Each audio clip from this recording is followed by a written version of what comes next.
Hello everyone, दोस्तों मैं अरुण शर्मा। आप देख रहे हैं द सोर्स। दोस्तों इस वीडियो में बात करने वाले हैं राहुल गांधी के बारे में और बीजेपी एनडीए सरकार के बारे में। कल 15 अगस्त के दिन राहुल गांधी के साथ बीजेपी ने फिर सौतेला व्यवहार कर दिया और उनको बिल्कुल पीछे की सीट दे दी गई, जिस पे विवाद जारी है। दोस्तों अगर आप चैनल पहली बार है, जुड़ सकते हैं, सारी वीडियो को देखें। दोस्तों बात करते हैं प्रतिपक्ष नेता राहुल गांधी के बारे में। इंडिया गठबंधन को लीड कर रहे हैं। बीजेपी ने उनको देखा जाए तो 15 अगस्त के लिए न्योता तो दिया, पर जिस तरीके से उनके साथ सौतेला व्यवहार किया, ये बीजेपी की बहुत पुरानी मतगणना है, जिसको बीजेपी 10 साल से यूज करती आ रही है। चाहे मल्लिकार्जुन खड़गे रहे हो, चाहे चौधरी रहे हो, बीजेपी का एक ही मंत्र है कि किसी भी तरीके से विपक्ष को नीचा दिखाना है। उनके पास बहानों के ढेर है। कल जिस तरीके से राहुल गांधी को पीछे की सीट में दिखाया गया कि अपने आप में सवाल खड़े करता है, क्या इससे पहले मोदी सरकार से पहले जब भी कोई 15 अगस्त या 26 जनवरी को प्रोग्राम हुए थे, क्या किसी विपक्ष के नेता को इस तरीके का सौतेला व्यवहार देखने को मिला था? मोदी सरकार के साथ में बहुत सारी मुश्किलों का सामना यह है कि वो विपक्ष को हमेशा धराशायी समझते हैं। उनको वो दर्जा नहीं देना चाहते जो विपक्ष को पहले राजनीति में मिलता था। जिस तरीके की बराबर की राजनीति होती थी, विपक्ष और पक्ष दोनों बराबर के नेता माने जाते थे, आपस में एक दूसरे की मान सम्मान की पूरी इज्जत रखी जाती थी। पर जब से बीजेपी एनडीए सरकार आई है, तब से बीजेपी सरकार का एक ही जुमला है कि वो हमेशा से कोई ना कोई नया बहाना लेके आएंगे और विपक्ष के नेता को हमेशा से लास्ट सीट बैठने के लिए ऑफर करते हैं, जो किसी सूरत में इसको गवारा नहीं माना जा सकता। जिस तरीके से बीजेपी की सरकार ने इतना जब विवादित बयान हो गया, जिसपे वायरल हो गया, राहुल गांधी ने तो हालांकि कुछ नहीं कहा, पर कांग्रेस के प्रवक्ता मैदान में आ गए, बीजेपी को घेरा गया। बीजेपी के आनंद फानन में गृह मंत्रालय से सफाई दी गई कि ओलंपिक विजेताओं की वजह से राहुल गांधी को पीछे बैठाया गया। अगर ओलंपिक विजेता है तो उनके साथ एक कुर्सी लगाने में क्या प्रॉब्लम आ रही थी? क्या बीजेपी की सरकार का हर बार ये उद्देश्य है कि विपक्ष के नेता को दबाया जाए, विपक्ष की राजनीति को खत्म किया जाए? अगर विपक्ष के नेता को मान सम्मान नहीं मिलेगा तो आने वाला समय क्या मोदी सरकार के नेताओं को सम्मान मिलेगा? क्योंकि विपक्ष की राजनीति करने से इस तरीके की आपस में दरारें बढ़ेंगी। मान सम्मान सबको मिलना चाहिए। अगर ओलंपिक विजेता को फर्स्ट श्रेणी में रखा गया तो आसपास की श्रेणी में राहुल गांधी को रखा जा सकता है, जो कि संसद में इस बार प्रतिपक्ष नेता हैं।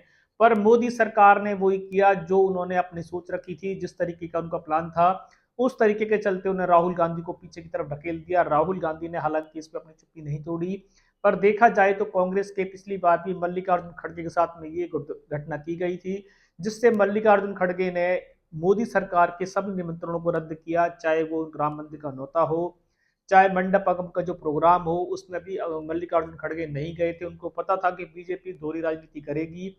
इसके चलते राहुल गांधी ने इस बार दोबारा से मोर्चा संभाला। शायद उनको लग रहा था कि बीजेपी प्रतिपक्ष नेता को तजब वो बराबर देगी, पर ऐसा हुआ नहीं। मोदी जी की जो टीम ने डिसाइड कर रखा था वैसे ही किया, एंगे पेंगे सबको जगह दे दी गई।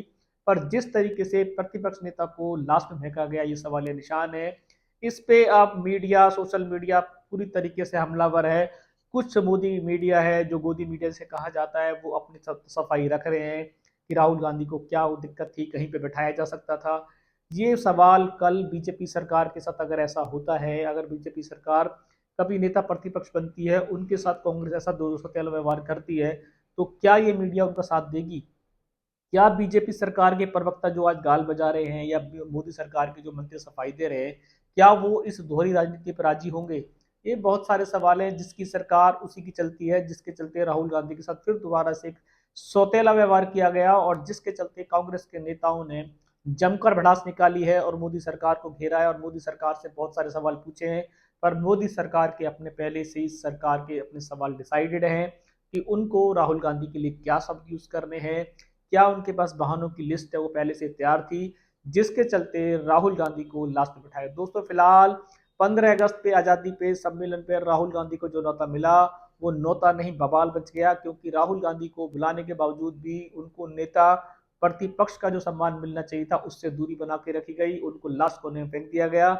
इस सीट को भले ही राहुल गांधी ने कुछ कहा हो या ना कहा हो, पर उनकी टीम, उनके नेता प्रतिपक्ष के साथ जो भी नेता हैं, उन्होंने इस पे बीजेपी पे करारा हमला बोला है और बीजेपी वही रटे रटाए आंसर दे रही है जिसके लिए पहले से वो तैयारी थी। अब देखते हैं कि जिस तरीके की राजनीति बीजेपी ने की है, इसको किस तरीके से सही ठहराया जा सकता है। क्या कांग्रेस के शासन अगर आता है तो वो भी यही प्रणाली यूज करेगी? शिवालिया सिस्टम पर निशान खड़े होंगे? क्या प्रतिपक्ष नेता की कोई जिम्मेदारी समझनी चाहिए थी? क्या मोदी सरकार को उनको तजब्बो देनी चाहिए थी? ऐसे बहुत सारे मंथन है, पर शायद मोदी सरकार ने अपनी सरकार के चलते कांग्रेस को धूमिल कर दो। तो इस रुझान पे कोई नया अपडेट मिलेगा समय से पहले बताएंगे। अगर आप चैनल पहली बार है जुड़ सकते हैं सारी वीडियो को। दोस्तों मैं अरुण शर्मा मिलूंगा नई सोच के साथ, तब तक अपना ध्यान रखें। नमस्कार।